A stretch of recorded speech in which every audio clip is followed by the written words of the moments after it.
Aujourd'hui, on va donc traiter de l'étanchéité de l'admission. Ça fait un petit moment que je voulais traiter ce sujet-là et que je voulais traiter ce problème sur mon CLK 320 de 2001 qui avait des petits à-coups au ralenti et je soupçonne depuis longtemps la vanne GR de plus être très étanche. J'avais déjà fait ce test-là et j'avais déjà vu qu'elle avait des soucis d'étanchéité. Donc on va aujourd'hui profiter de ça pour jouer avec ma petite machine à fumer qui permet de vérifier au niveau de l'admission l'étanchéité. Ça permet aussi d'ailleurs de vérifier l'étanchéité dans les systèmes d'échappement aussi, ça marche aussi dans tout ce que vous voulez. Là on va envoyer de la fumée donc directement dans la pipe d'échappement, dans la pipe d'admission, excusez-moi, et on va regarder où ça fuit. Suivant les modèles c'est un peu différent, ici c'est assez facile, il suffit de démonter l'arrivée d'air et le débitmètre. On évite de laisser le débitmètre pour pas l'encrasser avec l'huile et on envoie la fumée directement dans la pipe d'admission et il reste à vérifier où ça sort. Voilà, donc la machine de chez Autotool, achetée sur eBay, sur Amazon, de mémoire quelque chose comme 180 €. Il y a pas mal d'accessoires fournis avec. Il suffit d'y mettre de l'huile bébé dedans et ça fait de la fumée. Voilà.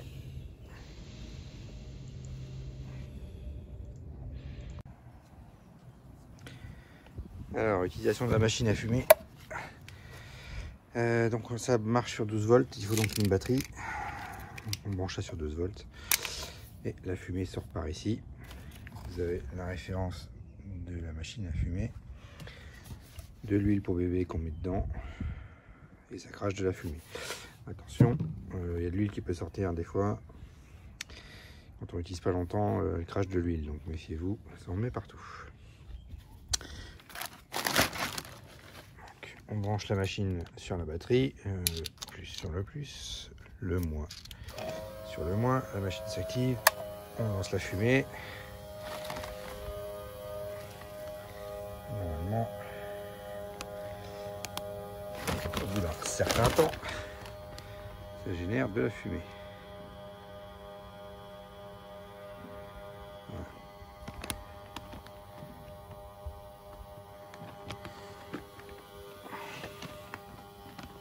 Je ne sais pas si vous voyez la fumée sortir.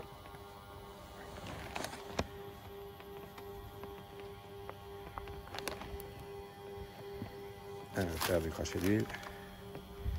Voilà, ça génère de la fumée qu'on va envoyer dans l'admission.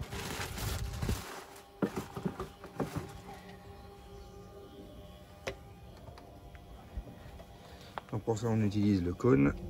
Ici on envoie la fumée dans le cône et on envoie ça dans l'admission.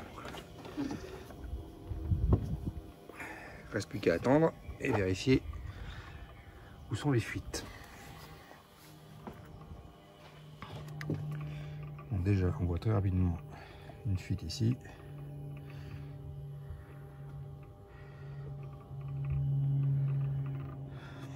Comme on peut le voir, voilà, ça fuit sous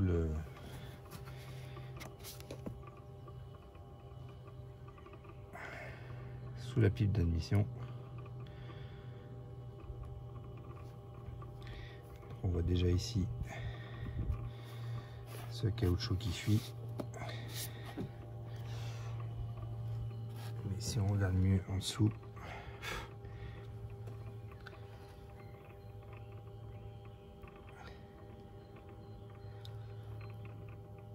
ça fuit aussi au niveau de la vanne GR.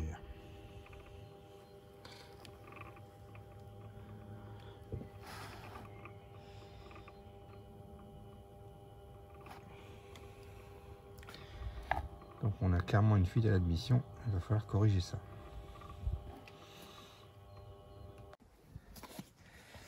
Alors deuxième essai, afin de voir si on a d'autres fuites qu'on n'avait pas vues. On utilise le bouchon fourni pour boucher l'accès vers le caoutchouc qui fuyait tout à l'heure, vers le renifleur d'huile. Et on relance la machine.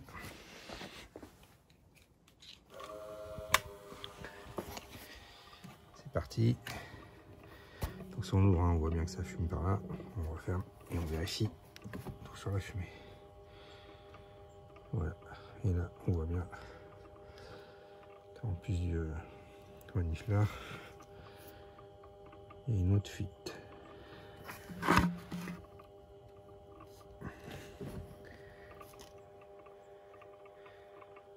sais pas si vous distinguez, voilà, on voit bien. Donc ça, c'est la manegère sur laquelle il y a clairement des fuites.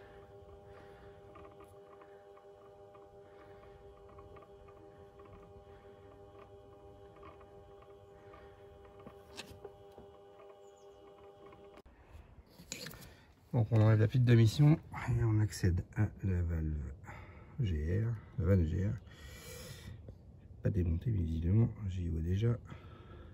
Je sais pas si elle est fissurée ou si c'est, mais effectivement ça n'a pas l'air en très grande forme. Donc on va la démonter pour voir plus loin. Voilà donc la vanne GR retirée.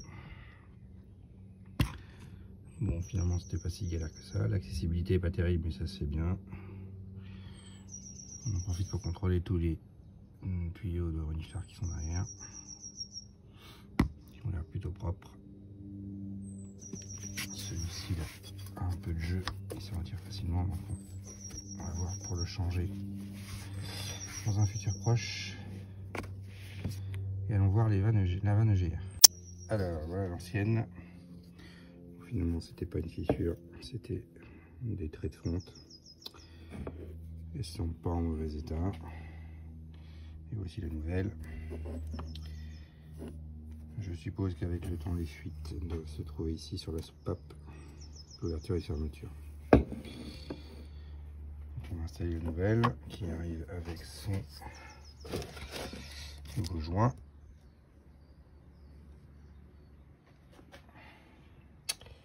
Voilà, c'est parti. Voilà, la nouvelle vanne est pratiquement en place, donc il ne reste plus qu'à remettre le tuyau ici.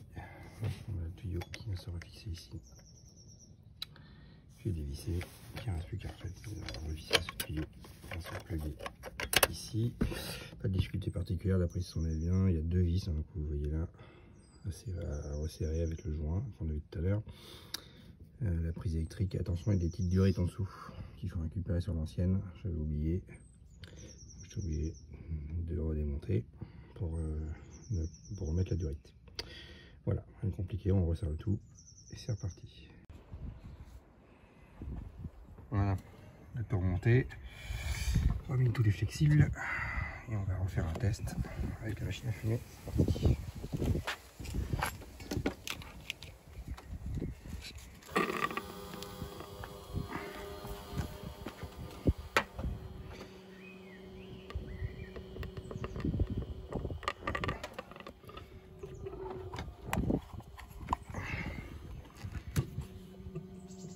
Le bouchon, ça sort et donc on referme.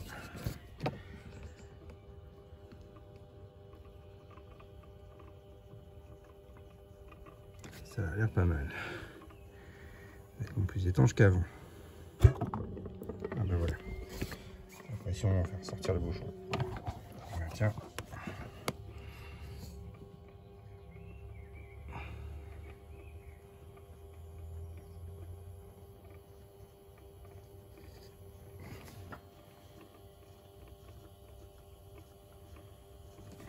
Une petite fuite ici.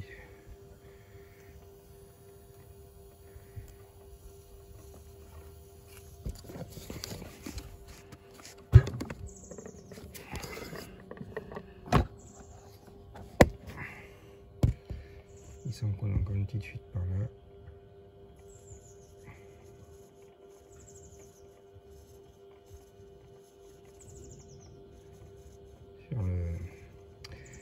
Sur la durite que j'avais trouvé un peu fuyarde. Il ne restera plus qu'à la changer, mais c'est déjà nettement mieux qu'avant.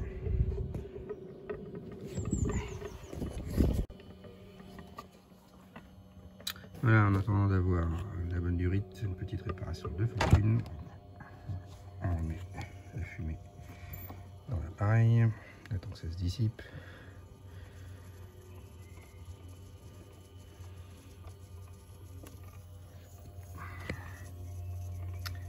Donc, même si c'est pas parfait, c'est déjà nettement mieux.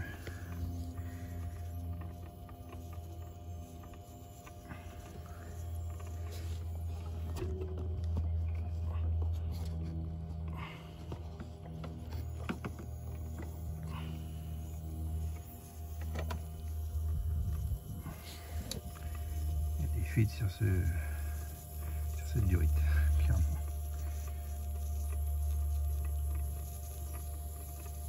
Il y en a une autre là-bas aussi.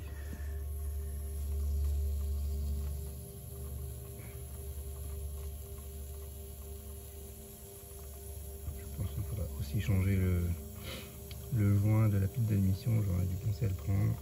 Ce sera pour une prochaine fois.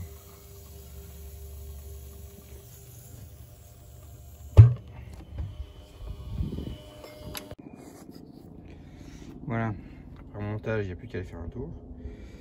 Ça devrait être nettement mieux, c'est pas parfait, il y a encore quelques fuites, donc il faut que je rachète quelques raccords et quelques durites pour changer tout ça, et un petit joint pour la petite d'admission, et ça devrait être parfait.